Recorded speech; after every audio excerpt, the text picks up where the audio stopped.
Hello, this is wmpyr back with another Filipino martial arts lesson. But before I get into that, real quick, let me just say thank you all so much for the kind words, all the words of support and encouragement I've received recently. I really, really appreciate it.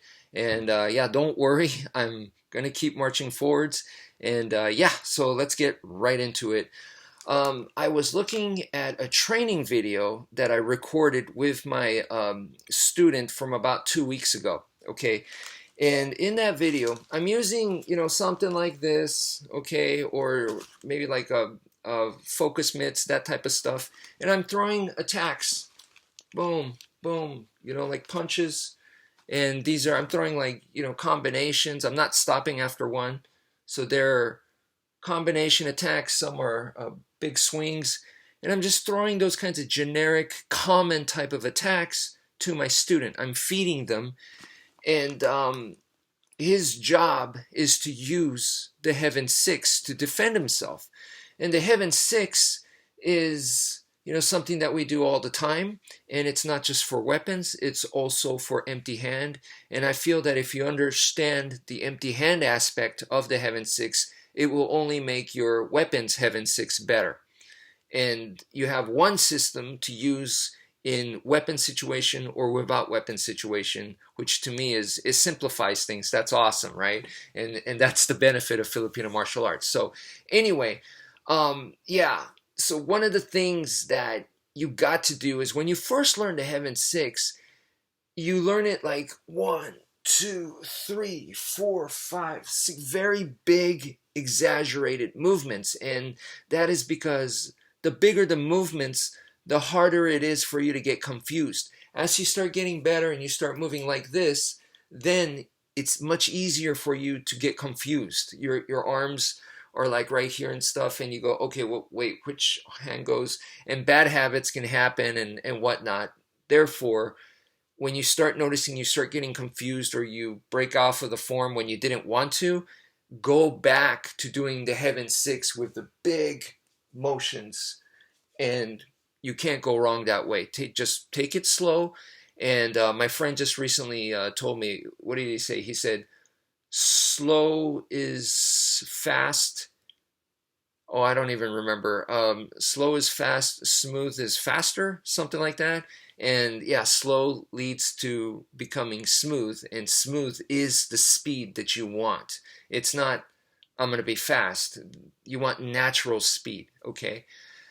So always good to go back to those big motions for multiple reasons, but this is one of them, okay?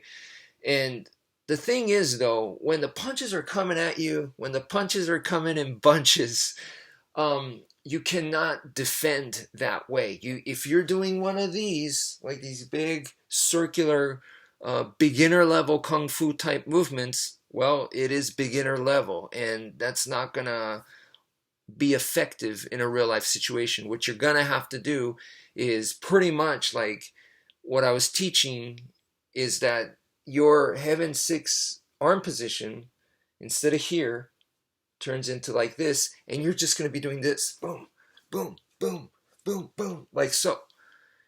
It's like you have a shield and you're just doing this with the shield. It really is. And another way to explain it is like if a fly is flying around or a mosquito, you have to swat at it. So this is swatting, and notice I'm moving out of the way. I'm not just here, here, here.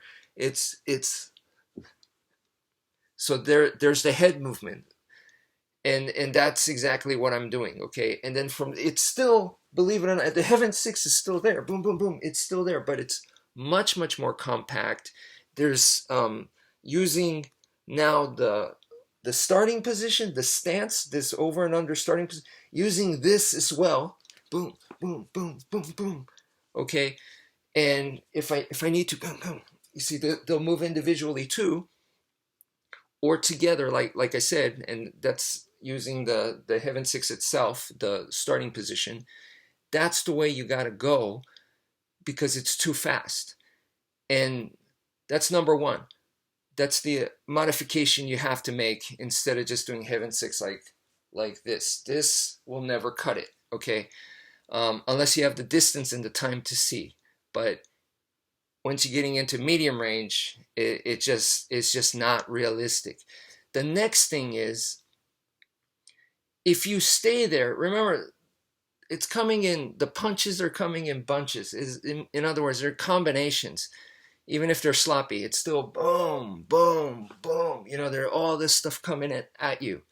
It's not just one attack. Therefore, you cannot stay there. We're not here to become Neo from the Matrix and just keep, you know, defending and defending and being Anderson Silva. That's not the goal. And who knows? The other guy might have better reflexes. The other guy might be faster. It's just he has better athleticism, better agility. You just don't want to play that game. Therefore, if you defend and you start hitting back, and I'm doing Heaven6 right there, so you go boom right here, and then from here start doing Heaven6. You are now in position to exchange strikes with the opponent, and that's exactly what we don't want to do, because when you exchange, you're also vulnerable, and you can hit each other. And I don't want to hit with someone that's probably heavier and hits harder. Therefore, I need to close the distance. I'm doing boom like this, and I'm coming in. And those are the two things that it's easy to say right here, but you have to experience it. And that's why I put this stuff on, and I'm boom, boom, boom, boom, and giving the student the actual practice to that. And everybody has different reactions. His was to go down when he felt overwhelmed. And that's kind of the thing. You know, everybody has different, like I said, reactions, but you want to just know yourself, discover how you respond, and you want to make that even better.